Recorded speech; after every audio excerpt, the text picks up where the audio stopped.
बिस्मिल्लाहिर्रहमानिर्रहीम। मैं हारून रशीद हूँ।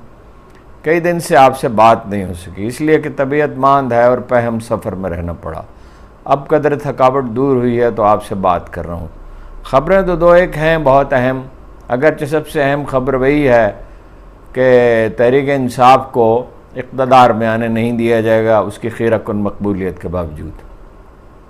बुध की शाम इमरान खान साहब से मेरी मुलाकात हुई तो एक बड़ा अजीब इंकशाफ, मैं सिर्फ उन्हीं से नहीं, उनके करीबी दोस्तों से मिला, उन लोगों से जिनके साथ वो अपने सीक्रेट शेयर करते हैं, जिन पर एतमाद रखते हैं और वो ज़्यादा तादाद में नहीं है।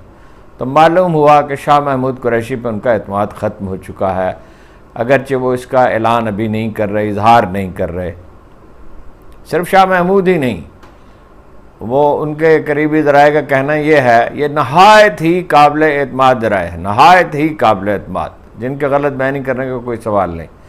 उनका कहना है कि ये खान साहब के इल्म में था कि न सिर्फ शाह महमूद कुरैशी बल्कि असद उमर और परवेज़ खटक भी जब मुज़ाकरात के लिए जाते तो वहाँ कुछ और बात करते और खान साहब से कुछ और बात करते।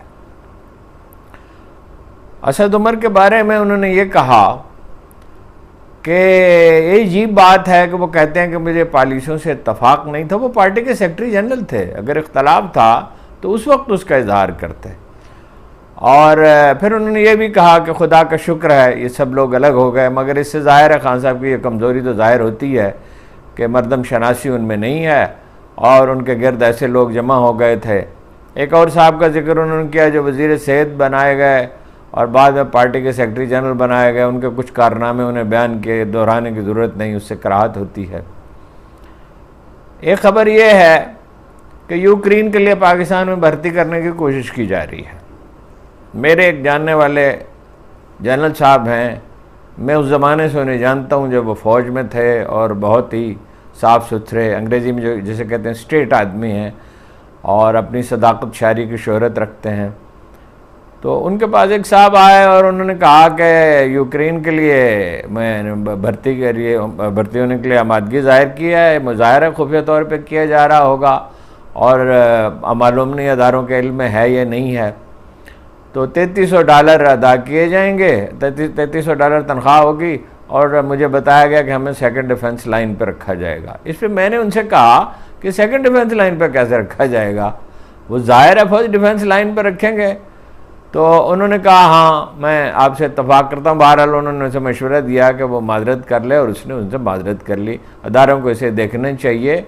ये ज़ाहिर है अगर कुछ लोग चाहे वो तादाद में बहुत कम हो, अगर वहाँ जाएंगे तो बड़ा प्रॉब्लम पैदा होगा और दुनिया भर में पाकिस्तान की यानी बदनामी होगी इससे। ज़ाहिर है हमें इसमें फ़रीक नहीं बनना चाहिए।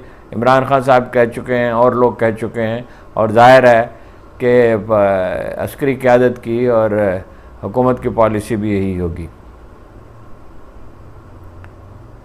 सर्वे जो हो रहे हैं वो उनके नताइज हैरान कुन हैं।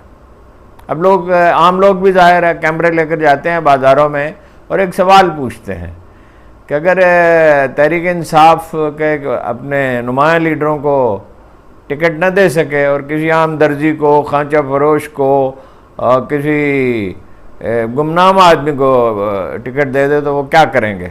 तो उन सब का जवाब ये है कि वो किसी को भी टिकट दें, हम वोट उसी को देंगे, पीटीआई को। मेरा ख्याल है इस वक्त कराची में और पंजाब में और पख्तूनख्वा में ऐसी बरतरी उन्हें हासिल है कि जिसका कोई इलाज नहीं है। इसलिए बाद लोग ये समझते हैं कि सारी तदाबीर के बावजूद इलेक्शन मुलतवी हो सकते हैं और कुछ अरसे के लिए निगरान हुकूमत कायम हो सकती है। मईशत की बहाली का ऐलान किया है नवाज शरीफ साहब ने और ये बड़ी हैरान कुन बात है। ये तो अच्छा हुआ IMF से मुआहिदा हो गया, उसके नतीजे में डॉलर की कीमत गिर गई है, तो बहरहाल खुशखबरी है, वक्ती ही सही, अगरचे मुल्क के मसाइल का ये हल तो नहीं है। सवाल ये है कि सियासी इस्तेहकाम के बगैर माशी इस्तेहकाम कैसे आएगा? पॉलिटिकल साइंस का उसूल ये है कि 20-25% लोग अगर मुश्तइल हो जाएं तो मुल्क पर हुकूमत नहीं की जा सकती। आप 50-60% लोगों को मुश्तइल करके हुकूमत कैसे कर सकते हैं? मसले का हल यही है कि तहरीक इंसाफ को इलेक्शन में हिस्सा लेने की इजाज़त दी जाए और बिल्कुल शफाफ इलेक्शन हो। इस तरह के कई तजुर्बे हम कर चुके।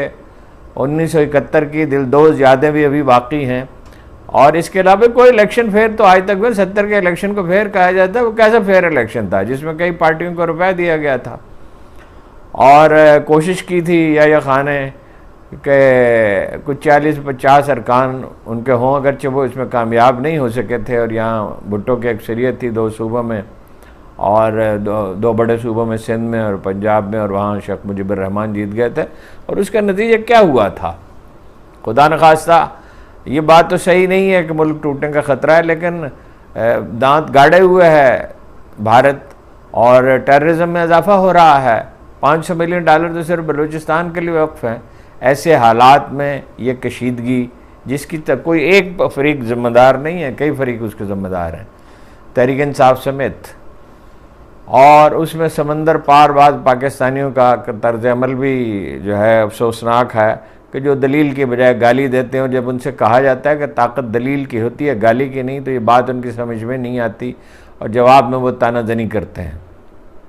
इमरान खान साहब को मैसेज देना चाहिए था इस्टेब्लिशमेंट को कि उनके साथ ताल्लुकात कार चाहते हैं, सेहतमंद ताल्लुकात चाहते हैं। ये मैसेज उन्होंने दिया भी है, लेकिन अभी तक इसको कबूल नहीं किया गया।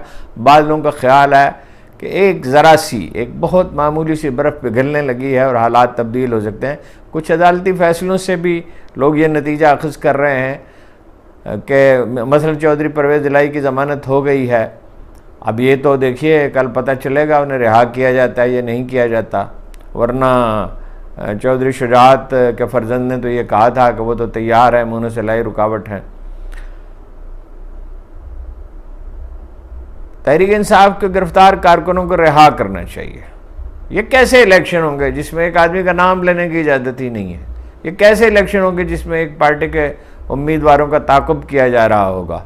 ये कैसे इलेक्शन होंगे कि जिसमें एक फरीक तो जो है उसे हर तरह की आज़ादी हासिल होगी मनमानी करने की, जैसी मौलाना फजलुर रहमान बलूचिस्तान में कर रहे हैं, पख्तूनख्वा में कर रहे हैं, हत्ता कि उनके हलीफ भी चीख उठे हैं अहमद वली खां समेत। और पीपल्स पार्टी वाले भी नाखुश हैं, नून लीग वाले भी नाखुश हैं। और कराची में इलेक्शन किस तरह के हुए हैं? ऐसे इलेक्शन से सियासी इस्तेहकाम नहीं आएगा। कशीदगी कम करना होगी, माहौल को बेहतर बनाना होगा, खा उसके लिए चंद हफ्ते इलेक्शन मुलतवी क्यों न करना पड़े। एक कम अज़ कम इत्तफाक राय दरकार होता है जिसके बगैर न सियासी इस्तेहकाम आता है न माशी इस्तेहकाम आता है। ये हमारे दोस्त ममालिक कह रहे हैं, यही चीनियों का पैगाम है, यही तुर्की का पैगाम है, यही सऊदी अरब का पैगाम है, यही मुत्तहिदा अरब अमारात का पैगाम है। और आखिरकार यही होगा। फ़र्ज़ कीजिए एक ऐसी हुकूमत बन भी जाए जो हकीकी तौर पर अवाम के नुमाइंदा न हो, तो ये चंद माह से ज़्यादा का मामला नहीं होगा। आखिरकार मुज़ाकरात की मेज़ पर ही बैठना होगा, इसके सिवा कोई चारा नहीं। एक बात मैं भूल गया था, अब फिर से उसमें इजाफा कर रहा हूँ, इसलिए कि ये थकावट की वजह से यादाश्त पूरी तरह काम नहीं कर रही। कई और अहम नुकात भी थे, वो भी जहन से उतर गए। लेकिन एक बहुत ज़रूरी बात सुबह जब मैंने ट्वीट किया था, मैंने उनसे पूछा क्या वो तैयबा खानम को टिकट देंगे? उन्होंने कहा हाँ, बड़ी खुशदिली से कहा हाँ, और कहा कि उन सब कारकुनों को जिन्होंने दुख झेले हैं, जिन्होंने कुर्बानी दी है, जो डट कर खड़े रहे हैं, चौधरी परवेज़ इलाही की बहुत तारीफ़ की उन्होंने। और उन्होंने कहा कि दबाव का जैसा मुकाबला इस उम्र में उन्होंने किया है और जिस अजियत से वो गुज़रे हैं वो काबिल सताइश है। इसी तरह कुछ और लोगों की भी कभी जिक्र किया, अकरम उस्मान के बारे में, वो मियाँ महमूद रशीद के दामाद के बारे में बहुत तशवीश में थे। इसी तरह कुछ और लोगों का जिक्र भी करते रहे।